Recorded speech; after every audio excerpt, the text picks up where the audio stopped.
Trending na trending po itong naging pahayag ni VP Sara patungkol po dun sa hindi niya pagkatanggap ng budget allocation sa ilan sa kanyang mga programa ngayong 2025. May mga tao na nagsasabi na ito po ay tila paghingi ng simpatya sa taong bayan kasi diyan na makikita natin na tila humihingi ng paumanhin si VP Sara. Ano po? At sinasabi niya yung reason kung bakit meron siyang programa na hindi mo isasagawa dahil hindi nakatanggap ng budget. So may mga tao nagsasabi na ito ay humihingi ng simpatya o nagpapaawa. Pero pag-usapan po natin yan. At tingnan natin kung ano magiging reaksyon nyo. Pero bago po yan, pakinggan po muna natin to si Sir Third View ng TikTok, no? Dahil nagbigay po siya ng reaksyon. Patungkol po sa naging reaksyon po ni dating Pangulong Duterte sa naging desisyon po ni Pangulong Bongbong Marcos Jr. na tanggalin po si VP Sara sa National Security Council. Pakinggan po natin at ating pong pag-usapan. Itong si Digong talaga never fails to amuse all of us. Never fails to make us all laugh. Kasi ang reaksyon niya sa pagkakatanggal ni Sara Duterte sa National Security Council bilang miyembro, kung ayaw man daw kay Sara Duterte, dapat daw respetohin ang Office of the Vice President. Respeto, big word coming from you, Digong. Alam mo yung nararanasan ni Sara Duterte na yan. Ni katiting, wala sa ipinaranas mo sa Vice President mo na si Leni Robredo nung panahon na ikaw ang presidente. Natatandaan mo ba, every time na meron kang pagkakataon, binabalahura mo, binabastos mo, binababoy mo ang pagkatao at ang opisina ni Leni Robredo nung panahon na yon. At may sasabihan ka pang napakalaking blunder ni Leni Robredo. Well, mas malaking blunder ang anak mo na na-elect bilang Vice President na walang kasilbi-silbi at walang ginagawa kundi nakaw at maglustay ng pera ng taong bayan. At tingnan mo, look at what Leni now is doing. Pati ang anak mo hindi pinupuntahan si Leni para makuha ang suporta niya. Habang ikaw, look at yourself. Minumura, binabastos, winawalang hiya ng taong bayan, ordinaryo o kahit sino mang Pilipino. Minumura ka na lang ngayon. Hindi ka na ginagalang, hindi ka na nirerespeto. At yan ang bunga ng lahat ng mga kawalanghiyaan na ginawa mo nung Pangulo ka. Karma ang sumasampal sa mukha mo ngayon na lahat ng ginawa mo bumabalik sa mukha mo. At natatandaan mo ba, nung panahon na binabalahura mo si Leni Robredo, nag-quiet lang siya. Hindi siya nagsasalita, hindi kanya pinapatulan dahil alam niyang may sayad ka. Dahil alam niyang sira mo. She kept quiet, she was dignified, she was professional. Hindi ka mukha ng anak mo na i-involve na sa issue, siya pa yung matapang, siya pa yung mayabang, siya pa yung kala mo kung sino, siya pa yung nagwawala. Napakalaking bagay na maikumpara natin ngayon itong si Leni at saka si Sara Duterte at itong si Digong na rin. Si Leni was composed, professional, because meron siyang isang bagay na itong mag-ama na to ay wala at hindi ko alam kung kailan or if ever na magkakaroon sila. Alam mo kung ano yun, Digong? Kung ano ang meron si Leni na wala kayong mag-ama na ni Sara Duterte? Breeding. Wala kayong breeding. Kayo yung pinakamalaking mga pagkakamali na nangyari dito sa Pilipinas. Kayo yung mga most hated politician today. At wala kang karapatan na mag-demand ng respeto sa ibang tao na hindi mo din naman ibinigay nung kayo naman ang nasa posisyon. Ayun pakinggan po natin may point po si Sir, tama po yung sinabi niya. Bakit po big deal sa mga DDS at kay dating Pangulong Duterte yung pagkakatanggal ni VP Sara sa NSC dahil sa desisyon ni PBBM, samantalang ginawa din naman ito kay Atty. Leni Robredo. At sa akin pong pagkakaunawa dyan, unfair nga po yung ginawa kay Atty. Leni Robredo. Kasi si Atty. Leni, hindi naman po siya nagbibigay ng banta or threat sa dating Pangulong Duterte noon. Pero tinanggal siya, no? Yung mga pagsasalita po ni VP Leni noong panahon ni dating Pangulong Duterte, laging about sa policy. Hindi siya na-memersonal, wala siyang pagbabanta, patungkol po sa polisiya ng gobyerno noon. Hindi po siya ng babastos, ng babalhura. Sa katunayan, si VP Leni po ang nakareceive ng sandamakmak na pambabastos, hindi lamang po sa mga DDS, pati po sa mga kaalyado at kay Pangulong Duterte. Alam po natin yan pare-pareho. At minsan, nasabihan pa nga po siya ni dating Pangulong Duterte na mamatay na. No? Sinabihan po si Atty. Leni Robredo ni dating Pangulong Duterte na mamatay ka na. Parang ganun po yung term, non-verbatim. Pero ito, papakita ko po sa inyo. Kung gusto nyo i-research yan, sinabi po yan ni dating Pangulong Duterte. So wala pong pagbabanta or threat si Atty. Leni Robredo noon kay dating Pangulong Duterte, pero tinanggal sa National Security Council. So para sa akin, unfair yon. On the other hand, ngayon po sa naging desisyon ni PBBM na tanggalin si VP Sara sa National Security Council, para sa akin naman, tama lang po yon, fair and square, dahil nga po may mga binitawang salita si VP Sara na tila pagbabanta sa buhay po ng Pangulo, ng Speaker at ng First Lady. At hindi po natin nakakitaan si VP Sara ng pagkampi sa Pilipinas pagdating sa issue ng West Philippine Sea. Hindi po natin siya nakaringgan ng mensahe na dinedefend ang ating Coast Guard and Navy, basically ang ating soberanya sa West Philippine Sea, against China. Hindi po siya nakapagsalita ng kahit ano na against China. Sa katunayan, parang pagpapabango or mga pabor sa China ang nagiging mensahe niya, statement niya, binabati pa nga po niya. So mahirap nga po naman kung ako ang nasa posisyon ni PBBM, talagang iisipin kong mabuti. Dapat pa ba na parte siya ng National Security Council, ganun kitang-kita, evident na siya ay maka-China na may threat sa seguridad ng bansa natin, ng Pilipinas, So kaya po siguro ganyan ang naging reaksyon ni Sir Third View, dahil nga po hindi po tama na ginagawang big deal ng mga DDS at ni dating Pangulong Duterte. At tila ba sinasabi nila na irespeto daw ang opisina ng VP Sara. Wala naman po tayong nakitang kahit anong pambabastos mula sa Pangulong Bongbong Marcos Jr., Disenteng magsalita, walang pamimersonal, hindi inaatake ng below the belt. On the other hand, narinig naman po natin lahat kung ano yung mga binitawang salita ni VP Sara against the President of the Philippines, Tapos, ang panahon ni VP Leni, wala tayong narinig, Parang kung ano si PBBM ngayon, ganoon si VP Leni noon. Walang narinig na pamimersonal ang sambayan ng Pilipino mula kay VP Leni laban kay dating Pangulong Duterte. Bagkos, si VP Leni ang nakareceive ng pamimersonal at pambabastos. Tapos, tinanggal pa siya sa National Security Council. Pero, hindi tayo nakarinig ng kahit anong negatipong salita kay VP Leni. Tinanggap niya ito ng maayos, inintindi niya, walang demand na paliwanag. On the other hand, kay VP Sara, kahit may rason si PBBM, kaya siya tinanggal, si VP Sara nagde-demand ng paliwanag. At tila ngayon ang pinapalabas ng mga DDS ay inaapi po si VP Sara. Which in my opinion, and I think mag-agree kayo, wala pong pang-aapi na nangyayari. So yun lamang, dumako na po tayo dito sa naging statement ni VP Sara. Sabi niya dito kasi, mga kababayan, there is no approved budget for the medical and burial assistance program of the Office of the Vice President under the 2025 General Appropriation Act. We apologize for the inconvenience. Ayun, nag-apologize siya, Okay, number 1, yung pong medical and burial assistance, pwede rin po kasi mahingi sa mga munisipyo, sa City Hall, sa DSWD, pwede rin sa barangay, sa mga konsehal, at saka sa mga iba pang LGU leaders, Yung mayor nga namin, nagbibigay din ng ganyan. Ngayon, kung gagawin din ito ng OBP, magiging redundant, Pero pwede rin naman niya gawin yan. Ginawa rin naman niya ni VP Leni. Ang problema, hindi po nakakuha ng budget si VP Sara. Pero bakit hindi siya nakakuha ng budget?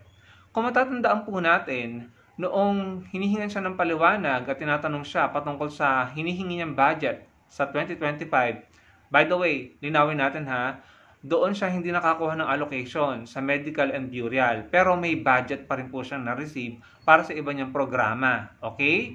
Malinaw po yan. Kasi ang pinapalabas po ng mga DDS, wala ni singkong nakuha si VP Sara. Hindi po tama yon.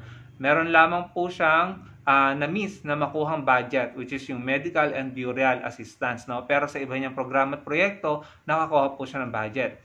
Ngayon, going back, doon sa budget hearing, naalala niyo po, tinatanong siya na ipaliwanag niya yung kanyang hinihinging budget. Ano pong sagot niya na binabasa niya sa cellphone? Yung script na paulit-ulit niyang sinasabi. Ito po yung lagi niyang sinasabi. Sabi niya dito, I will forgo the opportunity to defend the OVP 2025 budget proposal by question and answer. I will leave it to the House of Representatives to decide on the proposal. So yan po yung paulit-ulit nating narinig mula kay BP Sara na binabasa po niya sa cellphone niya every time na may magtatanong sa kanya dun sa budget hearing para sa kanyang 2025 budget na hinihingi. Minsan nga, nagkakamali pa siya dun sa binabasa niya, pero yun po yung lagi niya sinasabi na nasa cellphone niya, no? So, parang pinupurgo na nga po niya yung kanyang oportunidad na i-depend yung kanyang 2025 budget at hinahayaan na lang niya ang House of Representatives na mag-decide kung ano or magkano ang budget na ibibigay sa kanya. Kaya naman, ganun ang ginawa ng House of Representatives. Eventually, sinunod nila yung sinabi ni BP Sara na kayo na lamang ang mag-decide at binibigay ko sa inyo ang kakayahan or ang authority na mag-decide sa budget na ibibigay nyo sa OBP. Yun ang laging sinasabi ni BP Sara. So, sinunod lang ng House of Representatives. Ngayon, nung na-finalize na, pinirmahan na ng Pangulo at naging batas na po yung budget ng 2025, walang nakuhang budget for medical and burial assistance si BP Sara. Pero again, meron po siyang nakuhang budget sa iba niyang programa at proyekto. Ngayon naman, ang sinasabi niya is nag-a-apologize siya for the inconvenience at sinasabi niya na hindi sila nakakuha ng budget for medical and burial assistance.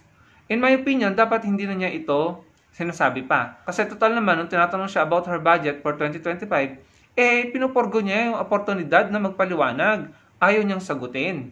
At hinayaan na lang niya na magdesisyon ang House of Representatives patungkol sa kanyang budget. Ngayon na nagdesisyon, bakit kailangan pa na humingi ng sorry? Okay, karapatan naman yan ni BP Sara. Pero, ang problema kasi, sinabi din niya to. Sabi niya dito, handa ako sa Office of the Vice President na magtrabaho kahit walang budget. Kayang-kaya naming magtrabaho kahit walang budget. Ayan, sabi ni BP Sara noong September 11, 2024. Handa daw siya na magtrabaho kahit zero budget, Pero in reality, binigyan pa rin naman sila ng budget, Binigyan pa rin sila ng budget, wala nga lang dun sa burial and medical assistance. Siguro dahil naisip din ng HOR or ng House of Representatives na redundant. Meron ng ganyang programa ng DSWD, meron ng ganyan ng PCSO, nandiyan na rin ang Malasakit Center, nandiyan na rin ang mga LGU officials, yung mga konsehal, mga congressman, tsaka mga gobernador, vice-gobernador, at tsaka po yung mga mayor na nagbibigay din naman ng burial and medical assistance. So, naisip siguro nila na redundant kung bibigyan pa si BP Sara. Pero binigyan pa rin siya ng budget sa iba niyang programa. So ngayon, uulitin natin na nung una, pinupurgo niya yung oportunidad na magpaliwanag ng kanyang hinihinging budget sa 2025. At hinayaan niya lang na magdesisyon ang House of Representatives. Sinunod ito ng House of Representatives. Nag-decide sila na ito lang ang ibibigay sa kanyang budget. Tapos, nagbigay po ng pahayag si BP Sara na kahit zero budget, makakapagtrabaho sila. Pero ngayon, nung sinunod yung gusto niya, again, hindi siya zinero binigyan pa rin siya ng budget, meron lang ibang hinihingi siya na hindi ibinigay. Sinunod yung gusto niya, ngayon naman, sinasabi niya, walang budget sa medical and burial assistance, pinapahayag niya, and then, sorry for the inconvenience, Kaya ngayon, nagmumukhang parang nanghihingi siya ng simpatya or parang nagpapaawa sa taong bayan. But, in the first place, siya yung merong mga sinabi na, kaya namin yan kahit zero budget. Hayaan ko na kayo na mag-decide kung anong gusto nyo ibigay sa akin. Pero bakit ngayon, kailangan pang sabihin na wala kaming nakuhang budget for this and for that. Sorry for the inconvenience, So yung mga tao na hindi nakakaalam ng mga sinabi niya noon na okay lang sa kanya na kahit zero budget at yung mga taong hindi nanonood ng budget hearing, anong iisipin nila? Ay, kawawa naman si BP Sara, hindi binigyan ng budget, Hindi na tayo makakahingi ng tulong kay BP Sara, So yun ang iisipin po ng mga taong hindi po nanonood ng mga balita or hindi, alam niyo, yung busy sa kanilang pagtatrabaho or everyday life na hindi aware sa mga nangyayari sa politika, sa gobyerno at sa national issues, Iisipin nila, ay bakit hindi naman binigyan ng budget si BP Sara? Hindi na tayo makakahingi ng tulong, kawawa naman tayo. Yun ang iisipin ng mga tao, Pero bakit ba hindi siya nakakuha ng allocation? Kasi number one, nagsabi siya na okay lang na zero budget. Number 2, hindi niya dinepend ang kanyang budget para makakuha siya ng allocation. Kung concerned siya talaga na gusto niyang makatulong, ipaglalaban niya yung budget niya. Ipaglalaban niya sa Kongreso na, hey, para ito sa taong bayan, kailangan ko itong hingin sa inyo, kailangan niyo akong bigyan ng budget dahil meron akong proyekto na makakatulong sa taong bayan. No? Kailangan niya i-depend yun, pero hindi niya ginawa. No? So, doon natin kino-question ang sincerity ni VP Sara para maglingkod sa bayan. Yung sincerity niya na gawin ang public service. Hindi po ba mga kababayan?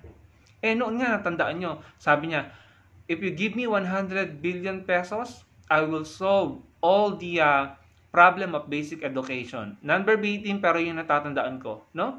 Yun ang sinasabi niya. Yun ang paraan ng pagdedepend niya. No? Pero kasi hindi pwedeng ganun na hihingi ka lang at ibibigay sa'yo, kailangan mong explain. Kailangan na ma-secure or masigurado ng mga mambabatas at ng taong bayan bilang ang mga mambabatas ang representative ng taong bayan, kailangan nating masigurado na sa matino mapupunta ang mga budget, kaya kailangan mong magpaliwanag at mag-depend. Kaya pag tinanong, dapat nagpapaliwanag sana at nag-depend, no? Na kailangan nyo na mabigyan kami ng allocation dahil ito ang kapakinabangan ng taong bayan. Pero anong ginawa niya? Paulit-ulit niyang binabasing sa cellphone niya na I will forgo the opportunity to blah blah blah blah blah blah and I will leave it to the House of Representatives blah blah blah blah blah blah. No? Hindi po niya pinaglaban. Hindi niya pinaglaban ang taong bayan. Hindi niya pinaglaban ang proyekto niya at ang kanyang programa na ang taong bayan ang makikinabang.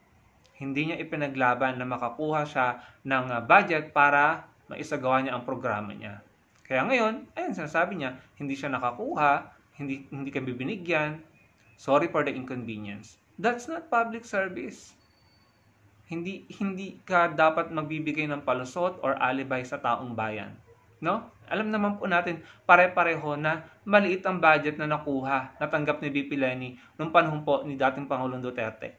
Maliit po. Pero, nagreklamo po ba siya, mga kababayan? Nagsabi po ba siya ng, pasensya na, hindi kami makakapagbigay ng burial and medical assistance kasi wala kaming na-receive na budget? Hindi. Dahil nakapagbigay po sa Atty. Leni kahit maliit ang budget. Bakit? Bakit siya nakapagbigay? Bakit kahit maliit ang budget niya, nakapagpagawa sila ng mga angat buhay villages, meron silang mga burial, medical, hospitalization, scholarship, meron silang mga livelihood program, meron silang anti-poverty program, angat buhay. Meron silang mga pinamigay na mga bangka, ng mga pabahay, at meron silang mga pinatayong classroom, dormitoryo, pinagawa ng kuryente sa mga liblib na isla. Paano nyo nagawa yun kahit maliit ang budget? Paano? Because may mga nagtitiwala sa kanyang mga private sectors na tumutulong sa kanya na isakatuparan ang kanyang mga programa at proyekto. Bakit? Bakit nagtitiwala ang mga private sectors na ito? Dahil 4 consecutive highest COA ratings ang pinakita ni VP Leni sa kanila. Yon ang naging guarantee, no, or garantiya ni VP Leni sa mga partners niya na private sectors na kung tutulungan niyo ako, sisiguraduhin natin pare-pareho na sa mga Pilipino mapupunta ang tulong niyo para maisakatuparan natin ang programa ng aking Office of the Vice President. Mga Pilipino ang makikinabang. Kaya nakakuha siya ng suporta, financial support from private sectors. Kasi nakita ng private sectors na ang taong ito ay mapapagkatiwalaan dahil sa COA audit niya, 4 consecutive years highest COA ratings. Hindi red flag at hindi mga notice of disallowance na hindi maipaliwanag. Ano yung nakita natin kay VP Sara?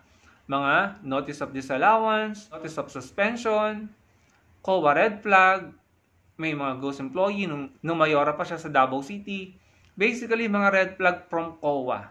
Questionable, inangalan pong notice of disallowance At yung mga nalaman natin kung bakit siya nabigyan ng notice of disallowance, yung mga resibo na may mga pangalan na walang record sa PSA.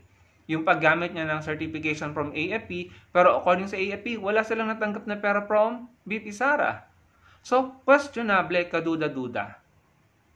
Kaya po, sa tingin ko, hindi po makakakuha si VP Sara ng support from private sectors para isakatuparan ang kanyang mga programa kahit hindi siya nakakuha ng allocation from budget na ibinigay ng Congress. No?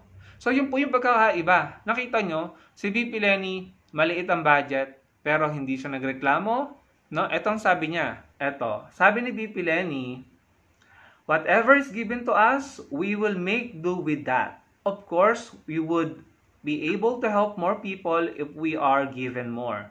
But whatever is given to us, we work within that budget. We try to pour all our energies to look for private partners. The small budget has never been hindrance to us. Ayun. So sabi niya, we try to pour all our energies to look for private partners. The small budget has never been a hindrance to us. On the other hand, ang sabi ni VP Sara, there is no approved budget for the medical and burial assistance program. No? Parang, alam nyo, sinasabi na, walang budget kami, hindi kayo makakakuha ng ganyang assistance from us.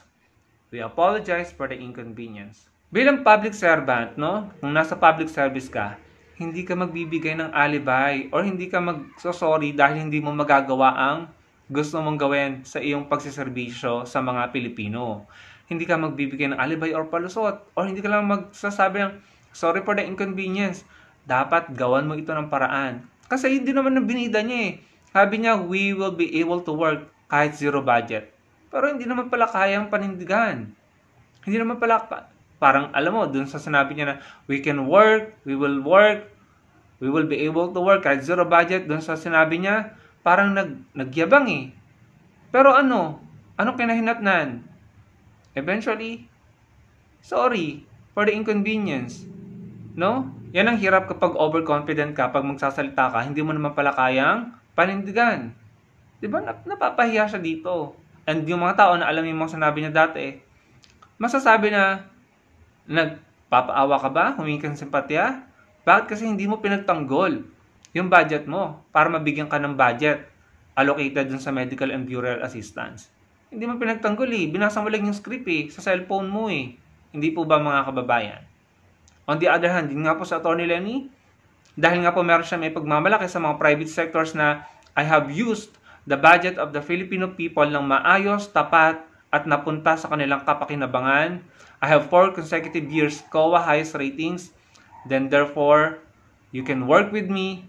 Magtulungan tayo para maisakatuparan ko ang mga proyekto at programa ko bilang Vice President ng Pilipinas para sa mga Pilipino. Kaya never siyang nagreklamo kahit maliit lang yung budget niya. As a matter of fact, yung mga mambabatas pa po ang nagbigay or nagdagdag ng budget ni Atty. Leni Robredo. Dahil nakita nila yung kanyang record sa COA at yung mga effective long-term solution, long-term effect sa buhay ng mga Pilipino doon sa mga naging programa niya. Hanggang ngayon, yung angat buhay niya na dati nasa OBP niya ginagawa nung siya ay Vice President, nadala niya kahit private citizen na siya. Dahil she can continue, she can maintain yung mga private sectors na nagtitiwala sa kanya. Up to now, nagtitiwala pa rin sa kanya. And sana ma-appreciate natin at ma-realize natin na that's the legit, excellent public service, mga kababayan. I know maraming tao ang nanlait at nang aliposta ng bastos kay Atty. Leni Robredo nung BP siya.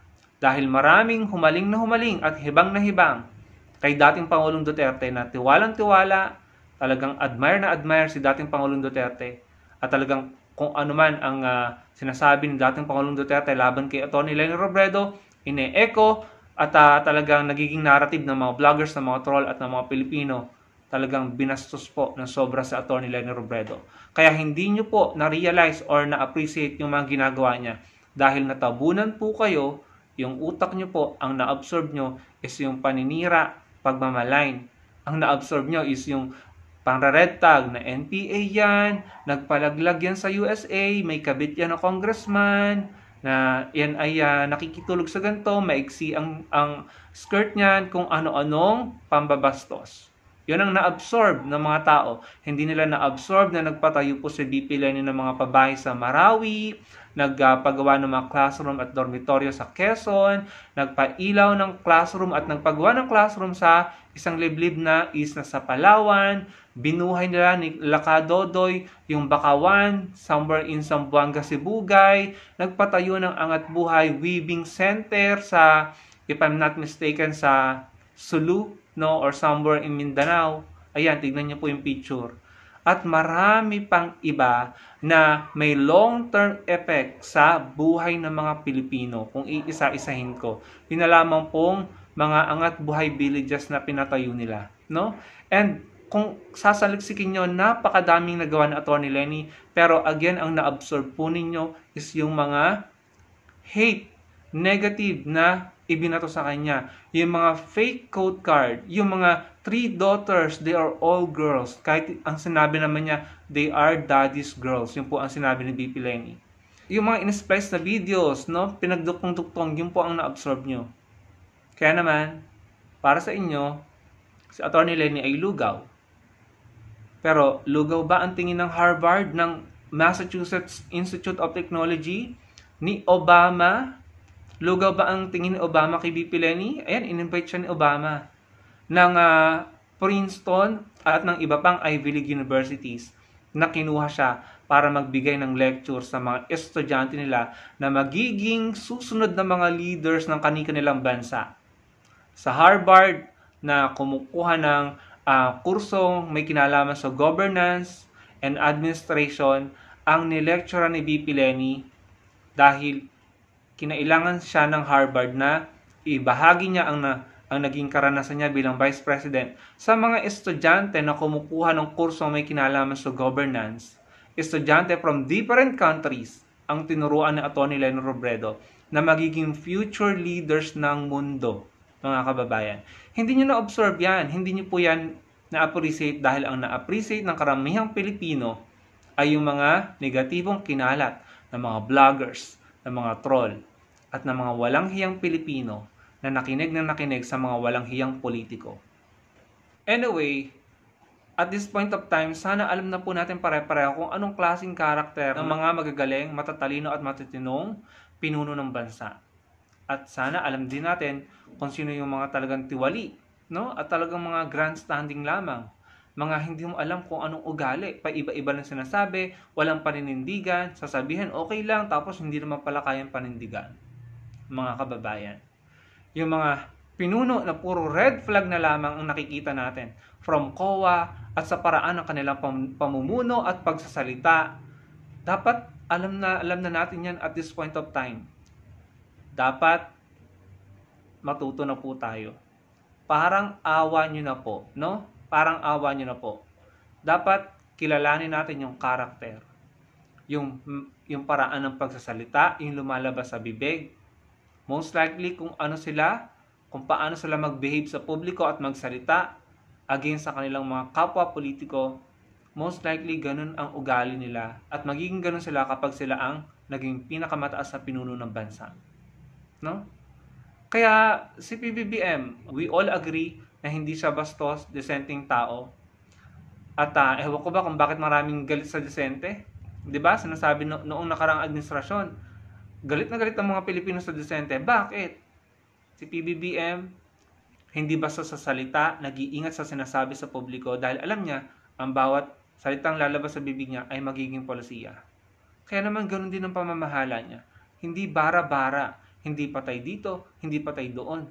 May due process. At wala siyang pakialam sa ginagawa ng legislative at ng judicial dahil nirarespeto niya na equal branches sila.